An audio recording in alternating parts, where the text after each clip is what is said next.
Hey, what's going on, everybody? It's Spencer Gray, president of Gray Capital. We buy apartment buildings all across Midwest, typically large apartment buildings.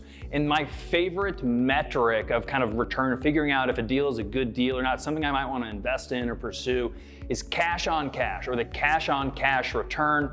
It's a simple metric, but it's incredibly important. And sometimes people can get a little bit confused on figuring out what it is exactly.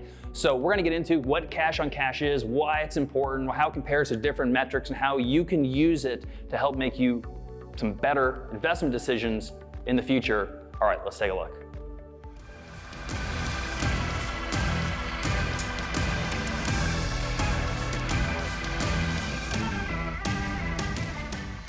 Hey, if you enjoy this type of content though, make sure you give this video a like, you subscribe to our channel, you leave a comment below, and again, if you ask a good question, we will certainly mention it on an upcoming video or during the Gray Report, which comes out every Thursday. Cash on cash return, it's not only my favorite return metric, but it's the lifeblood of any investment, not just real estate, but the cash flow that's pumping through the veins of like any kind of investment is so important to gauge its health. Especially in the type of environment we're living in right now, high inflation, less focus on really kind of just future growth and speculation.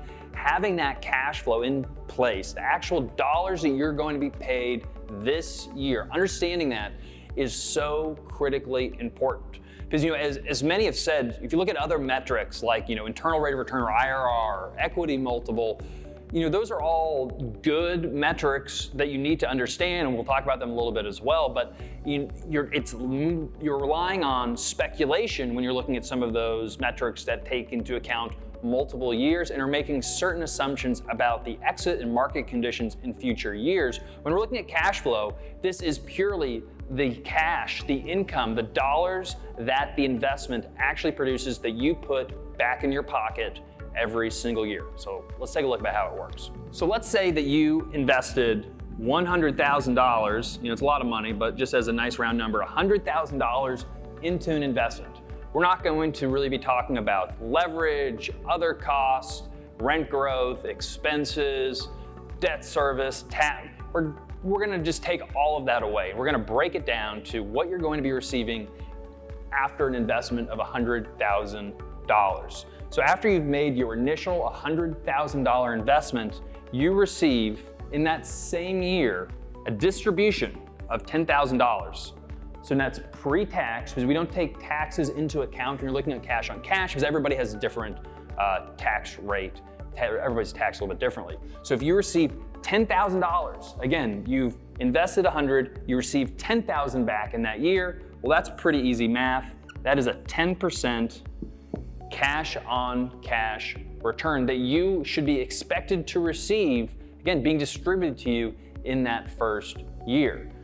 So to be clear, your cash on cash return is the amount of dollars that you receive, that is distributed to you, divided by your total investment amount. So again, you received $10,000, but you invested $100,000.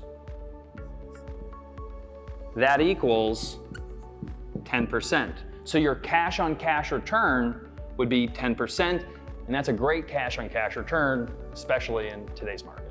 You may see cash on cash referred to as a couple different kind of metrics or names. So you may see it as cash on cash as COC as an abbreviation. You also may see an average cash on cash, and they may be AVG, COC, or average cash flow. And essentially what your average cash flow is taking every single year of that investment, the projected cash on cash returns for each year, and then dividing that by the total number of years. So it's your average cash flow that is projected to be distributed over the course of the investment.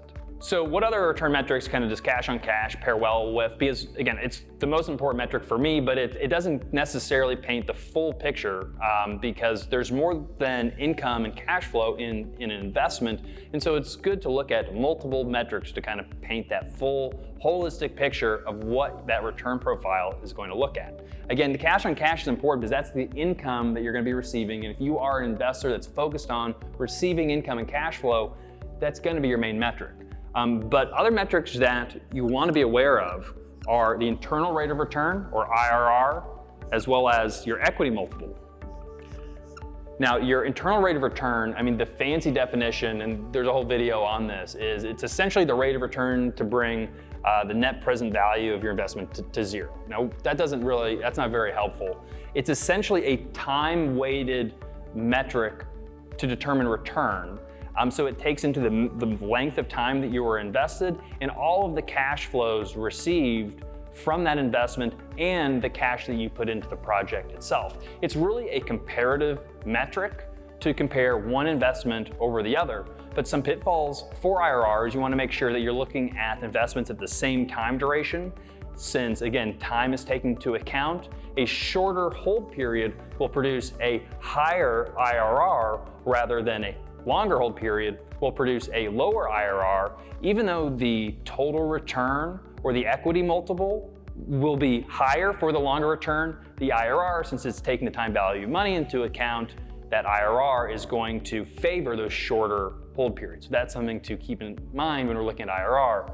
Equity multiple is essentially all of the cash flow that you receive. So all of your cash on cash, plus any refinance proceeds, any sales proceeds, all the money that you get back from the investment, divided by your initial investment amount. And so let's say that you invested, again, let's say $100,000 invested into a real estate project, and you received for 10 years, $10,000. That would be $100,000. And then you also received an additional $200,000 when the property was sold. That includes your original return of capital as well as $100,000 on top of that investment. So we have our $100,000 original capital that is returned to us. We have $100,000 accumulated from 10 years of $10,000 per year cash flow, 10% cash on cash return. And then we had sales proceeds from the sale, also of $100,000. We add all this up. We're at $300,000. $300,000 total return proceeds divided by our original investment amount of $100,000 equals 300% or 3, and we put an X. And that is your equity multiple.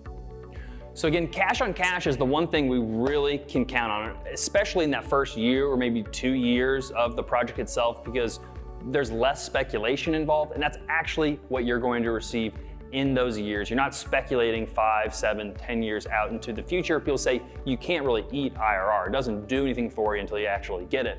Cash on cash, however, is important. So if you are an investor that has a preference for generating income, maybe you're near retirement, you want to create just an additional stream of income, cash on cash is really important.